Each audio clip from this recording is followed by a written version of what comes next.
Hello and welcome to Lovneesh sir की class. आज की ये शिक्षा निदेशालय राष्ट्रीय राजधानी क्षेत्र दिल्ली की वर्कशीट नंबर 19 जो कि कक्षा छठी के विद्यार्थियों के लिए है। यह ली गई है हिंदी विषय से और आज इसमें हम पाठ बचपन का अंतिम भाग पढ़ेंगे और समझेंगे। तो चलिए बिना समय गवाए शुरुआत करते हैं मेरे साथ और समझने की कोशिश करते हैं। प्यारे बच्चों, कृष्णा सोबती द्वारा लिखे संस्मरण बचपन के द्वारा हमने लेखिका की बहुत सारी बातों को जाना। चलिए आज हम इस पाठ के अंतिम भाग को पढ़ते हैं और समझते हैं। जब वह चाय पीकर चले गए तो मैं अपने कमरे में जाकर आईने के सामने खड़ी हो गई।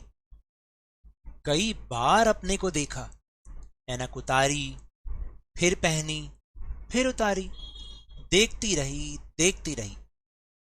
सूरत बनी लंगूर की। नहीं नहीं नहीं नहीं नहीं नहीं। हाँ। मैंने अपने छोटे भाई का टोपा उठाकर सिर पर रखा। कुछ अजीब लगा, अच्छा भी और मजाकिया भी। तब की बात थी, अब तो चेहरे के साथ घुल मिल गया है चश्मा। जब कभी उतरा हुआ होता है ना तो चेहरा खाली खाली लगने लगता है। याद आ गया वह टोपा, काली फ्रेम का चश्मा और लंगूर की सूरत। हाँ, इन दिनों शिमला में मैं सिर पर टोपी लगाना पसंद करती हूँ। मैंने कई रंगों की जमा कर ली है। कहाँ दुपट्टों का ओढ़ना और कहाँ सहज सहल सुभीते वाली हिमाचली टोपियां। तो देखा आपने किस तरह से लेखिका अपने बचपन को याद कर रही हैं और जब उनको चश्मा लगा था तब वो आईने के सामने 10 बार खड़ी हुई। उनको अपने आप को कभी देखा, कभी ऐनक को उतार के, कभी ऐनक लगा के और साथ साथ उन्हें अपने उस भाई का, वो चचेरे भाई का शेर भी याद आ रहा था कि सूरत बनी लंगूर की। तो इसलिए कुछ अजीब भी लगा, फिर सर पे टोपा लगा लिया। और इस तरीके से धीरे धीरे जब वो बड़ी हो गई और इस उम्र में आ गई, अब तो उनको लगता है कि ये जो चश्मा है वो चेहरे का ही एक भाग बन गया, घुल मिल गया, मतलब एक भाग बन गया है। और जब कभी ऐसे ही होता है, जब आपको मतलब मान लो आपके घर में किसी को चश्मा लगा हुआ हो और उसको लगाते हुए इतने टाइम हो जाता है तो उसको ऐसा लगता है कि अगर चश्मा नहीं लगाया तो कुछ छूट गया है।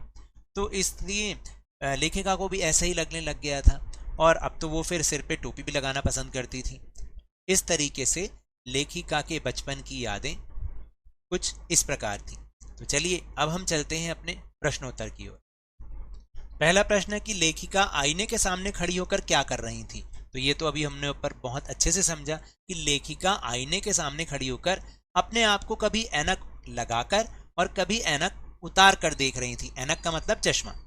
फिर प्रश्न नंबर 2 है, चेहरे पर चश्मा लगा देखकर लेखिका के चचेरे भाई ने कौन सा शेर सुनाकर उन्हें चिढ़ाया था। याद आया, पिछली वर्कशीट में हमने समझा था।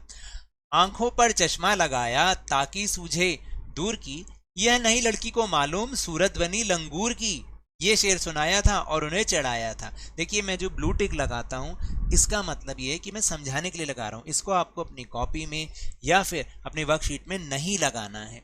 और टेलीग्राम ऐप पर भी हमने अपना चैनल लवनीश सर की क्लास बनाया, जिसका लिंक आपको इस वीडियो के डिस्क्रिप्शन बॉक्स में मिल जाएगा। वहां से आप हमारे उस चैनल के साथ जुड़िए और इस वीडियो का लिंक और दूसरी इंपॉर्टेंट वीडियो का लिंक आपको वहां एक साथ मिल जाएंगे।